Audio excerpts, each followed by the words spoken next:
उभारण्यात येणार आहे।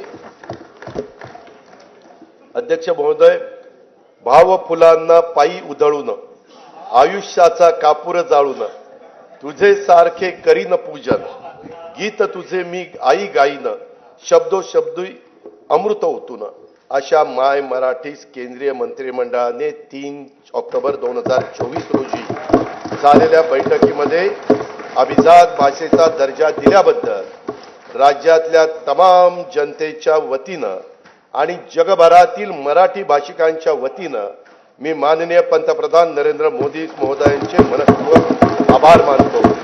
या पुढे दरवर्षी 3 ऑक्टोबर हा दिवस अभिजात मराठी भाषा सन्मान दिन व 3 ते 9 ऑक्टोबर दरम्यान अभिजात मराठी भाषा सप्ताह साजरा करण्यात येईल।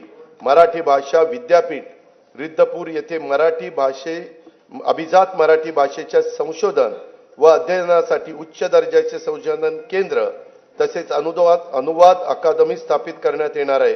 मराठी भाषेच्या संवर्धनासाठी कार्य करणाऱ्या संस्थांच्या माध्यमातून अभिजात मराठी भाषा विषयक उपक्रम राबवण्यात येणार आहेत। मराठी भाषेच्या संशोधनातील उल्लेखनीय कामगिरीबद्दल पुरस्कार सुरू करण्यात येणार आहे। सन 2025-26 या वर्षाच्या कार्यक्रम खर्चाकरता सार्वजनिक बांधकाम इमारती विभागाला 1367 कोटी रुपये, पर्यटन व सांस्कृतिक कार्य विभागाला 3159 कोटी रुपये, सामान्य प्रशासन विभागाला 2899 कोटी रुपये आणि मराठी भाषा विभागाला 225 कोटी रुपयाचा नियतव्यय हा प्रस्तावित आहे। सन 2024-25 च्या अंदाजपत्रकात 4,99,463 कोटी रुपये महसुली जमा अपेक्षित होती। महसुली जमेचे सुधारित अंदाज 5,36,463 कोटी रुपये निश्चित करण्यात आले।